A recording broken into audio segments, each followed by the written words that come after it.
The CT scan revealed the remains of a mummified monk sitting in the same position as the external statue. Just as every culture holds its religion dear and follows unique prayers, monks also dedicate their lives to spiritual practice.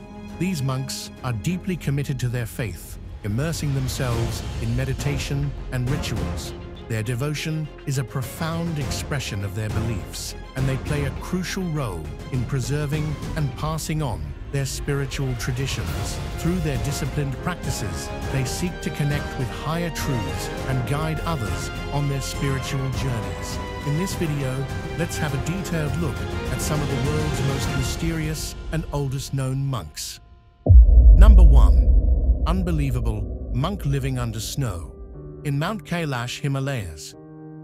In Mount Kailash, there lived a fantastic monk living high in the Himalayas, about 4,000 meters above sea level. He lived in a snow-covered cave, and each day he climbed out, took a bath, and drank water from icicles. This monk has developed incredible abilities, surviving without food and enduring freezing temperatures, which seem impossible to most people. Monks like him are deeply connected to their spiritual practice and use powerful techniques to go beyond the physical body. One method is the continuous chanting of sacred mantras. Like and subscribe right now and you'll have amazing luck for the rest of the week, which helps them stay focused. Another method is called unclutching, where they release tension from their body and mind, allowing them to be at peace. Some also rely on deep, intense prayer, which puts them in constant connection with the divine. This monk's goal isn't to show off, but to fully immerse himself in the divine presence of Shiva. Through these powerful spiritual techniques, it's possible to achieve amazing feats like this. Number 2. 109-year-old Thai Buddhist monk Luang Pho Yai. Luang Pho Yai, a well-loved Thai Buddhist monk, passed away on March 27. Known from TikTok videos with his granddaughter and great-granddaughter, his kind nature and frail look made him famous online. Some videos led to wild rumors, like him being 163 years old or a 399-year-old woman, and even claims about him practicing Japanese self-mummification. Fact-checkers debunked these myths. After his death, his granddaughter shared videos of his memorial and cremation. She explained that he was actually 109 years old, not 399, and that the videos had been taken without her permission. Despite criticism, many online comments praised him and offered support. Number 03. Vietnamese Buddhist monk self-immolation. One of the most potent and remembered acts of self-immolation in modern history was by Thi Quang Duc during the Vietnam War. In 1963, this Vietnamese monk set himself on fire in Saigon to protest the South Vietnamese government's persecution of Buddhists, who the United States supported. His dramatic act was a bold statement against the government's actions. Thi Quang Duc's self-immolation is one of the war's most haunting images. It symbolized a profound protest against American-backed policies. When Duc set fire to his robe, he started a series of similar acts during the Buddhist crisis of 1963.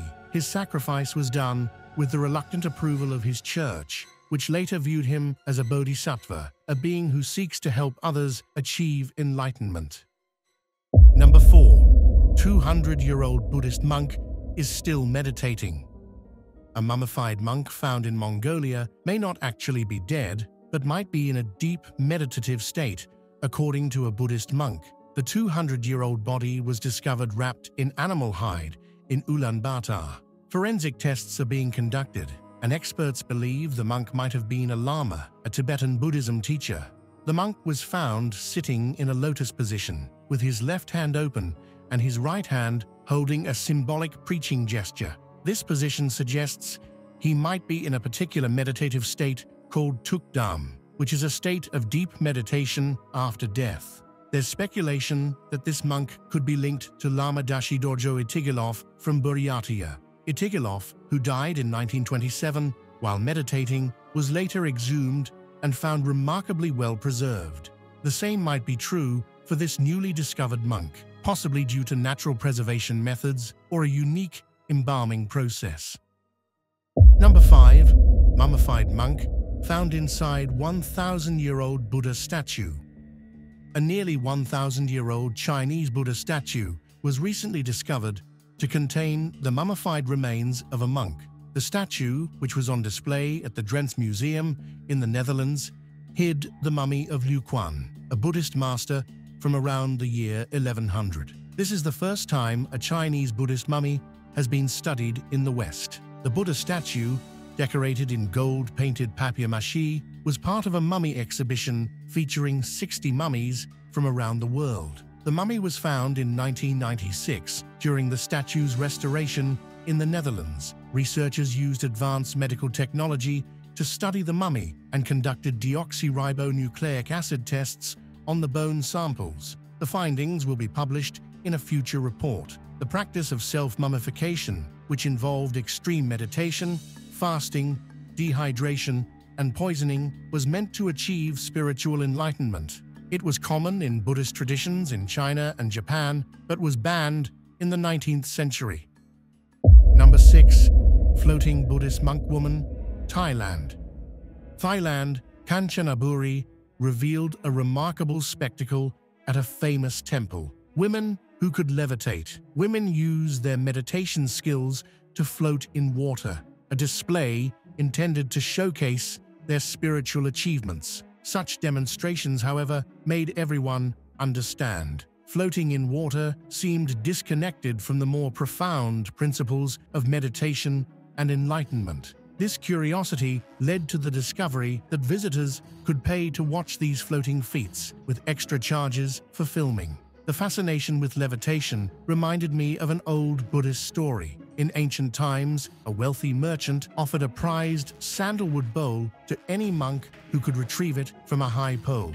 Pindola Bharadvaja, a revered monk with spiritual powers, floated up, took the bowl, and flew around town. Though the crowd was amazed, Buddha criticized Pindola for showcasing his abilities. Buddha deemed it inappropriate for a true monk to display such powers for material gain, likening it to a performer seeking attention. Number 7. Monk climbs up steep mountain without a safety harness. An old video of a monk climbing a steep mountain has gone viral again, leaving everyone amazed. What's so shocking? The monk climbs without a harness or any safety gear, effortlessly making his way up. The view shows the monk quickly scaling the mountain, while a woman who's climbing with proper safety gear struggles. The monk, barefoot and dressed in his simple saffron robes, moves swiftly up the mountain without any equipment, making the whole thing seem almost effortless. The contrast between his skill and the woman's careful, slow progress with harnesses makes the monk's climb even more incredible. The internet is in awe of his fearless, graceful ascent. Number 8. Lama Zopa Rinpoche. Thubten Zopa Rinpoche, also known as Lama Zopa Rinpoche, was a respected Tibetan Buddhist teacher. Born Dawa Chotar on December 3, 1945, in Thangmei, Nepal, he was recognized early on as the reincarnation of a revered Lama. At just 10 years old, he went to Tibet to study and meditate at a monastery. After fleeing Tibet in 1959, due to the Chinese occupation, he lived in Bhutan, and later in a Tibetan refugee camp in India. There, he met Lama Yeshe, who became his close mentor. In the 1970s, Lama Zopa and Lama Yeshe founded Kopan Monastery and the Foundation for the Preservation of the Mahayana Tradition, which offers various charitable and educational programs. They also set up the Tushita Meditation Center in India. Lama Zopa continued his work as the spiritual director of the Foundation for the Preservation of the Mahayana Tradition after Lama Yeshe passed away in 1984. Sadly, on April 13, 2023, he died from altitude sickness at the age of 76. He had been in the Tsum Valley but had to be rushed back to Kathmandu, where he passed away despite efforts to revive him. Number 9. Garchen Rinpoche. The 8th Garchen Rinpoche, also known as Garchen Triptrul Rinpoche, was a revered Tibetan Buddhist teacher born in April 1936 in Nangchen Kham. He is believed to be a reincarnation of Siddha Gar Chodingpa, a key disciple of Jigten Sumgon, the founder of the Drikung Kagyu lineage. Some even say he was also the reincarnation of the Mahasiddha Aryadeva from ancient India. At 7 years old, he was taken to Lama Monastery and given the name Kunchok Gyaltsen. There, he was recognized by Drikung Kyabgon Jiwe Lodro and taught by high lamas, including Siddha Chimedorji.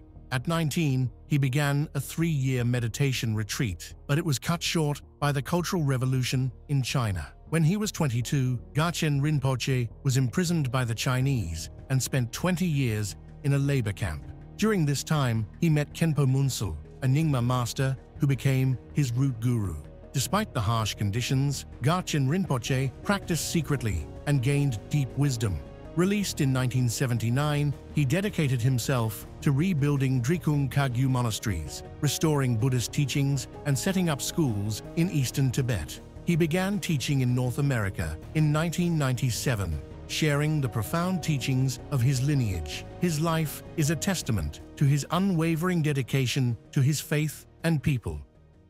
Number 10. Geshe Tenzin Zopa. Geshe Tenzin Zopa, born in 1975 in the Tsum Valley of Nepal, is a highly respected Tibetan Buddhist teacher. The revered Geshe Lama Konchog ordained him at just 9 years old at Kopan Monastery. His early training was intensive. He learned the Tibetan alphabet as a toddler and was immersed in Buddhist teachings and rituals from a young age. Zopa's journey was remarkable. Despite initial resistance from his father, who wanted him to lead an everyday life, Zopa became a devoted disciple of Konchog. He accompanied his master on travels, served as his English translator, and studied diligently at Serajay Monastic University. There he excelled, becoming one of the top students. In 2007, Zopa achieved the prestigious Geshe degree, a title akin to a Doctor of Philosophy in Tibetan Buddhism. He is known for his deep knowledge and teaching skills, having taught at various foundations for the preservation of the Mahayana tradition centers, and even at Oxford University. Today, he continues to contribute significantly to Tibetan Buddhism, overseeing the well-being of his teacher's reincarnation and participating in essential dialogues and conferences. Number 11. Lama Thubten Yeshe. Lama Thubten Yeshe, 1935-1984, was a Tibetan monk who had a major impact on spreading Buddhism to the West. Born in Tibet, he attended Sera Monastery at the age of 6. After the Chinese invasion in 1959, he fled to India, where he met Thubten Zopa Rinpoche, who became his close collaborator. In the 1960s, Lama Yeshe and Zopa Rinpoche moved to Nepal and started Kopan Monastery to teach Westerners about Buddhism. They later opened the Tushita Meditation Center in India to meet the growing interest of Western students.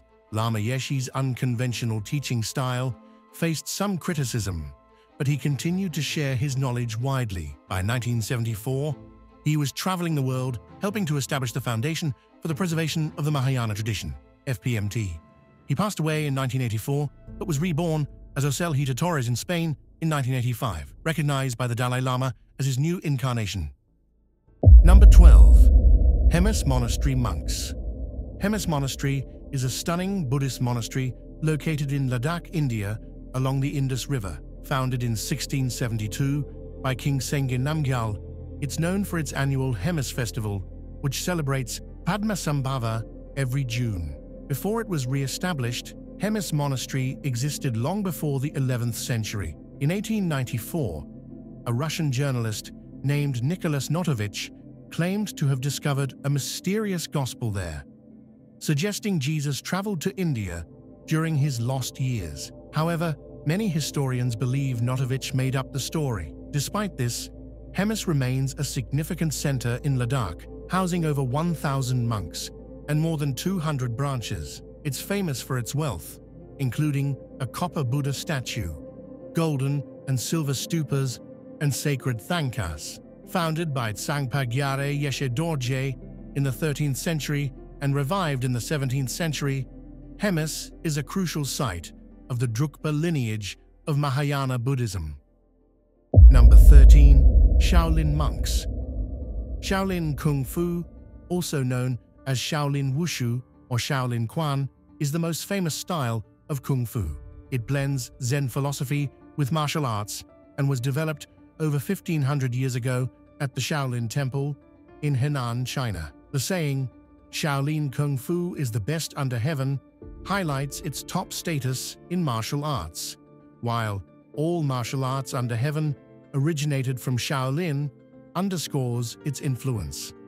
The Shaolin Temple was founded in 495 Anno Domini by Emperor Xiaowendi and became a major center for Buddhism. Legend says an Indian monk named Bada Bodhidharma introduced martial arts to the temple to enhance meditation, leading to the creation of Shaolin Kung Fu. The temple, located on Mount Song, has beautiful historical buildings, and the pagoda forest has over 200 pagodas. It's a United Nations educational, scientific, and cultural organization World Heritage Site renowned for its historical and architectural significance. Number 14. Sera Monastery Monks. Sera Monastery, one of the three main Gelug monasteries in Tibet, is located just north of Lhasa. Its name comes from the wild roses that once bloomed on the nearby hill during its construction in 1419 by Jamchen Choje, a disciple of Je Tsongkhapa. The monastery initially had 19 hermitages and 4 nunneries, but suffered massive damage in 1959 during the Lhasa Revolt.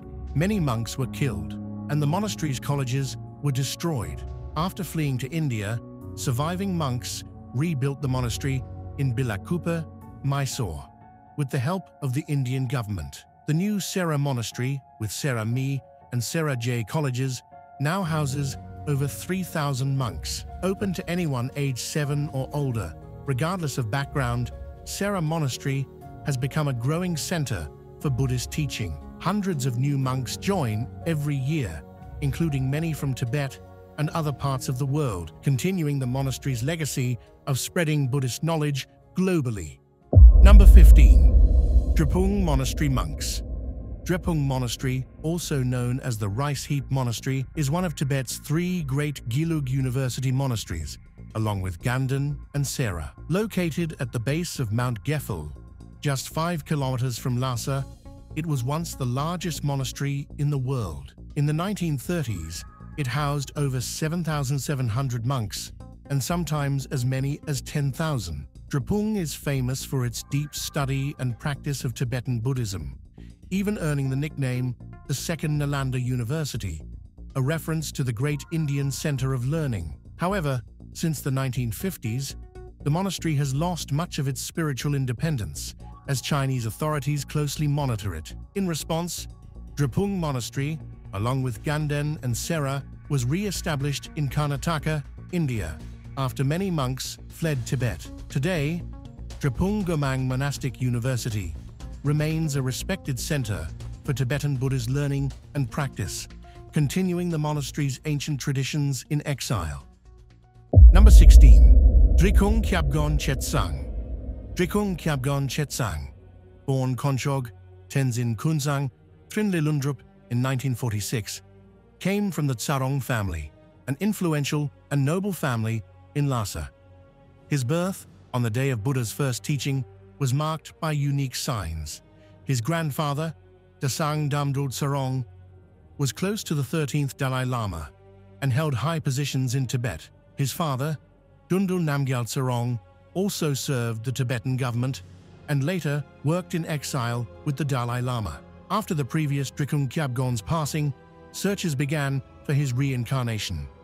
In 1950, Konchog was recognized as the new Drikung Kyabgon, based on visions and signs. He passed many tests, identifying items from his past life. Several respected Tibetan leaders confirmed his reincarnation. He was officially enthroned in Drikung Til Monastery, but soon after, the Chinese invaded Tibet. He and his family briefly stayed in India for safety. Back in Tibet, he continued his education in various monasteries, learning spiritual teachings, astrology, and more from his instructors. Number 17. Dalai Lama. The title Dalai Lama was given in 1578 by Altan Khan, a Mongol ruler, to the spiritual leader of the Gelug school of Tibetan Buddhism. The term combines the Mongolic word Dalai, meaning ocean, and the Tibetan word Lama, meaning master or teacher. Dalai Lamas are believed to be reincarnations of Avalokitesvara, the Bodhisattva of compassion. Since the 5th Dalai Lama in the 17th century, the Dalai Lama has represented unity for Tibet. The current Dalai Lama, Tenzin Gyatso, is the 14th and lives in exile in India. Throughout history, Dalai Lamas were not only religious leaders, but also headed the Tibetan government from 1642 to the 1950s. Mongol kings supported their rule, and later, the Qing dynasty. The Dalai Lama has worked to unite Tibetans in exile and represents Tibetan culture and values both in Tibet and globally. He shifted from supporting independence to advocating for Tibetan autonomy within China. Number 18. Tulku Lobsang. Tulku Lobsang Rinpoche is a highly respected Buddhist master, recognized as the 8th reincarnation of the Nyense Lama at the age of 13. Born in 1976 in northeastern Tibet, he grew up in a farmer family in the Himalayas, where several reincarnated lamas had been born. Even as a child, he showed a unique spirit, once attempting to fly off his house with an umbrella. At age 6, he entered Soa Monastery and later moved to the Nangjigbon Monastery for more profound spiritual education under the guidance of his uncle. Rinpoche's teachings are based on ancient tantric wisdom, the foundation of Tibetan Buddhism, medicine, and astrology. With his warm-hearted, humorous, and compassionate style, he shares this deep knowledge around the world, traveling through Europe, America, and Asia. His goal is to reduce suffering by making these ancient teachings accessible and practical for modern life. Tulku Lobsang Rinpoche's straightforward approach, wisdom, and kindness have made him a beloved teacher and a powerful bridge between ancient wisdom and the present day. Number 19. Mathieu Ricard. Mathieu Ricard is a Nepalese-French Buddhist monk, writer, and photographer who lives in a monastery in Nepal. Born in France in 1946, he grew up in an intellectual family. His father was a famous philosopher, and his mother was a painter and Buddhist nun. Ricard earned a PhD in molecular genetics from the Pasteur Institute in 1972, working under Nobel Prize winner François Jacot. However, he left behind his promising scientific career to dedicate his life entirely to Tibetan Buddhism. Living in the Himalayas, Ricard is known for his humanitarian work and co-founded Karuna Shechen, a non-profit that helps communities in the East. He's also been the French interpreter for the 14th Dalai Lama since 1989. A member of the Mind and Life Institute, Ricard continues to teach and share his wisdom through talks, photography, and his writings. His life is dedicated to spreading compassion and making the world a better place. Number 20. Trulshik Rinpoche. Trulshik Rinpoche, born in 1924 in central Tibet, was a highly respected Buddhist master and teacher. Coming from a family with deep Dharma roots, his birth was marked by many unique signs. Throughout his life, he studied with over 50 masters from all significant Tibetan Buddhist traditions, learning teachings from sutras, tantras, and other important texts. He became a pivotal teacher to the 14th Dalai Lama and many younger Nyingma Lamas like Sogyal Rinpoche. Trulshik Rinpoche founded Thubten Choling Monastery in Nepal and became the head of the Nyingma school in 2010. A documentary called Destroyer of Illusion, narrated by Richard Gere, tells his story. After his passing in 2011, he was succeeded by Taklung Setrul Rinpoche. In 2013, Trulshik Rinpoche's reincarnation, Ngawang Tenzin Lodro Rabsel, was born and recognized in 2015. His legacy continues to inspire many followers across the world. Number 21. Thich Nhat Hanh. Thich Nhat Hanh was a Vietnamese Buddhist monk, peace activist, and teacher, often called the father of mindfulness. Born in 1926, he became interested in Buddhism after a school trip where he felt a deep peace. At 16, he became a monk. He later founded the Plum Village tradition, and promoted engaged Buddhism, which focuses on applying Buddhist teachings to everyday life and social issues. In the 1960s, he spoke out against the Vietnam War, which led to his exile. Martin Luther King Jr. even nominated him for the Nobel Peace Prize. Thich Nhat Hanh established many monasteries worldwide and taught mindfulness as a way to cultivate inner peace and resolve conflicts. After 39 years of exile, he returned to Vietnam in 2005 and spent his final years in his homeland, passing away in 2022 at the age of 95. His teachings continue to inspire people globally. Number 22. Ajahn Brahm. Ajahn Brahm, born Peter Betts on August 7, 1951, in London, is a well-known Buddhist monk and teacher. He studied theoretical physics at Cambridge University before deciding to pursue a monastic life. At 23, he traveled to Thailand to train with the revered monk Ajahn Chah, becoming a monk himself in 1974. Ajahn Brahm is now the abbot of Bodhinyana Monastery in Australia and guides many in meditation and Buddhist practice. He has written popular books like Opening the Door of Your Heart and Don't Worry, Be Grumpy. His teachings attract thousands of followers worldwide, both in person and online, where he shares his wisdom and insights on living a peaceful, fulfilling life. Number 23. Buddha Boy Ram Bahadur Bomjon. Ram Bahadur Bomjon, also known as Palden Dorje, is a monk from Ratanapuri, Nepal. Born in 1989 or 1990, he became famous for his intense meditation practices. In 2005, at just 15 years old, Bomjon left home after a dream, sitting under a pipal tree to meditate. He was reported to have remained motionless for up to 10 months, with thousands visiting to see him. Some people believe he might be a reincarnation of Gautama Buddha, but Bomjon himself says he's not at Buddha's level, only at a Rinpoche level. Buddhist scholars are skeptical about his claims of meditating without food or water for months. On March 11, 2006, Bomjon went missing but was later seen in August 2007, preaching in the Halori jungle about 100 miles from Kathmandu. Despite the attention, both Bomjon and Buddhist leaders clarify he is not considered the Buddha.